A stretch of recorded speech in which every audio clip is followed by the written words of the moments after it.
हाय, मैं राजेश श्रीवास्तव एक बार पुनः आप सभी का अपने YouTube channel physics by Rajesh Srivastava पर एक बार पुनः हार्दिक अभिनंदन करता हूँ, हार्दिक स्वागत करता हूँ। प्यारे बच्चों, हम लोग मेजरमेंट पढ़ रहे हैं और मेजरमेंट में आज पार्ट 6 है, part 1, part 2, part 3, part 4, part 5 और आज हमारा जो पड़ाव है पार्ट 6 तक पहुंच गया है। आज हम ये जानेंगे कि 1 मीटर को या 1 किलोग्राम को या 1 सेकेंड को कि जो अंतर्राष्ट्रीय डेफिनेशन है वो क्या है, किस तरह से कैसे 1 मीटर को डिफाइन किया गया कि 1 मीटर की वैल्यू क्या हो या 1 किलोमीटर की वैल्यू क्या हो या 1 सेकेंड की वैल्यू क्या हो। तो प्यारे बच्चों, पहले देखते हैं एक जो है मीटर, जो 1 मीटर है इसको हम किस प्रकार से परिभाषित कर सकते हैं। तो सबसे पहले ये देखिए आप कि 1 मीटर एक रॉड है। 1 मीटर क्या है? एक रॉड है, एक छड़ है। और ये छड़ किसका बना हुआ है? लोहे का नहीं बना हुआ है, एल्युमिनियम नहीं बना हुआ है, क्योंकि अगर ये लोहे एल्युमिनियम का होगा तो इस पर समय के साथ साथ ताप का प्रभाव पड़ेगा, गर्मी फैलेगा, सिकुड़ेगा, जंग लग जाएगा, क्रोशन होगा। इसलिए इसे हम प्लैटिनम पीटी और इरिडियम, प्लैटिनम कितना होता है? 90% और 10% होता है इरिडियम लेते हैं। तो this rod is made by platinum iridium allied. Platinum is 90% and iridium 10%। तो ये जो मिश्र धातु बन गया, जो एलाय बन गया, अब इस पर जो है टेम्परेचर का प्रभाव नहीं पड़ेगा, मॉइस्चर का प्रभाव नहीं पड़ेगा। और इस पे क्या है? देखो, इस पर डिवीजन बने हुए हैं, इस रॉड में डिवीजन बने हुए हैं। तो 0 डिग्री सेल्सियस पर जहां इस रॉड को रखा गया है, ये रॉड कहाँ पेरिस में रखा गया है, तो 0 डिग्री सेंटीग्रेड पर किसी भी 2 डिवीजन को लीजिए आप, यहाँ कहीं भी जो 2 डिवीजन हैं, 2 खाने हैं, उनके बीच की दूरी को 1 मीटर कहते हैं। दूसरा क्या डिफाइन किया गया है? दूसरा डिफाइन किया गया है, देखिए आपको मालूम है कि मीटर क्या लेंथ है। मान लीजिए कि मीटर ये लेंथ है, मीटर ये लेंथ है। और जो क्रेप्टन है क्रेप्टन 86, जो क्रेप्टन 86 है, ये आपको याद हुआ, जो क्रेप्टन है ये कैसा होता है? रेडियो एक्टिव होता है। तो जब रेडियो एक्टिव है तो इसके अंदर से रेडिएशन होगा। और कैसा रेडिएशन होता है आपका? इसमें ऑरेंज रेड, नारंगी रंग की जो नारंगी रेडिएशन है ना, वो बाहर निकलता है, उसकी तरंगे बाहर निकलती हैं। तो 1 मीटर का मतलब ये हो गया कि जो क्रेप्टन 86 है उसकी जो नारंगी तरंगे हैं वो इतना 16,50,763.73 इतनी तरंगे आएंगी 1 मीटर के अंदर। क्रेप्टन 86 की जो नारंगी वेवलेंथ है, नारंगी जो तरंगे हैं, कितनी तरंगे आएंगी? 16,50,763.73 इतनी तरंगे आती हैं। तो इसको 1 मीटर, 1 मीटर है, इस मीटर में इतनी तरंगे किसकी आ जाएंगी? क्रेप्टन 86 की इतनी तरंगे अगर आ जा रही हैं तो वो 1 मीटर कहलाएगा।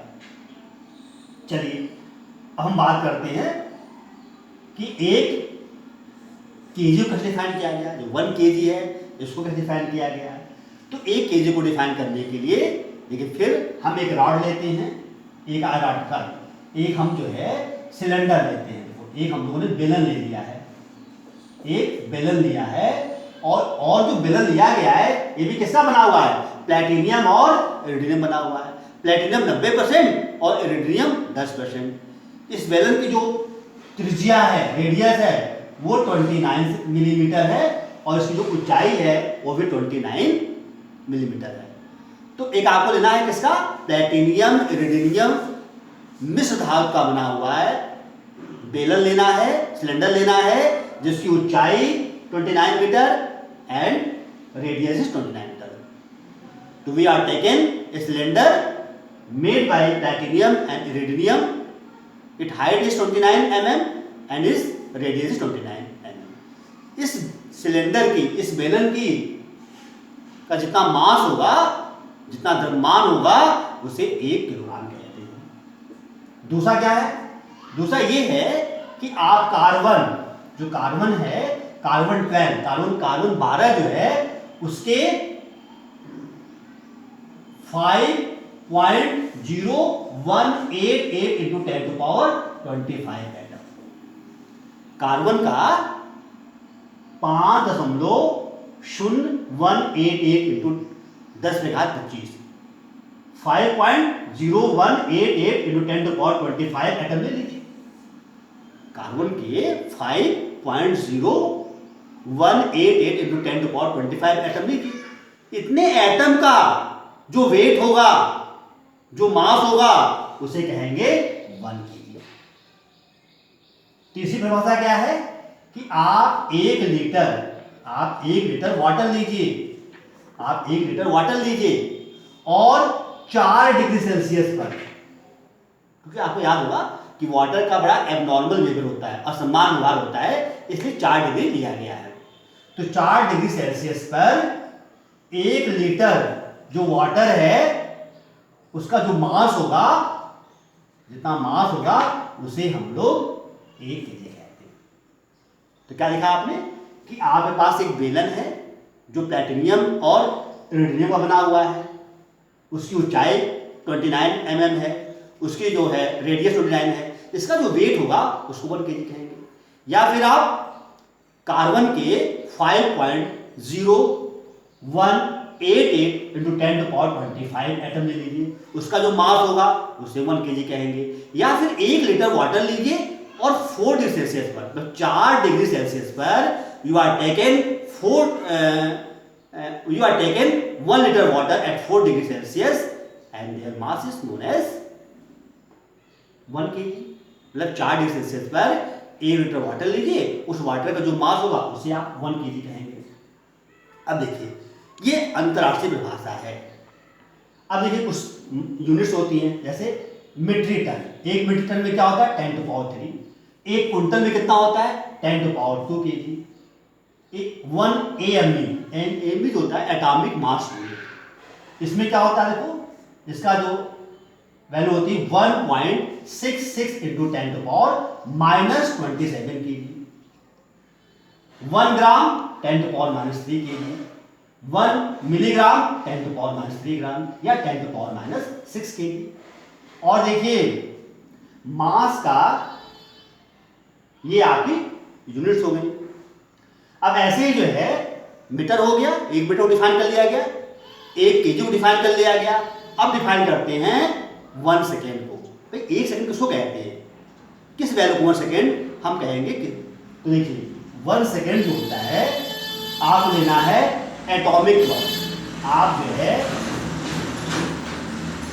परमाणु घड़ी ले लीजिए, यहाँ पे एटॉमिक क्लॉक लीजिए और एटॉमिक क्लॉक में सीजियम का पेंडुलम हो, जो सीजियम है सीजियम कितना 133, इसका आप पेंडुलम ले लीजिए, तो आपका क्या करना है? आप एटॉमिक घड़ी लीजिए, एटॉमिक क्लॉक लीजिए, उसमें जो पेंडुलम किसका बना हो? सीजियम 133 का बना हो, सीजियम 133 का बना हुआ हो, और ये जो पेंडुलम है 1 सेकेंड में 9,61,631,730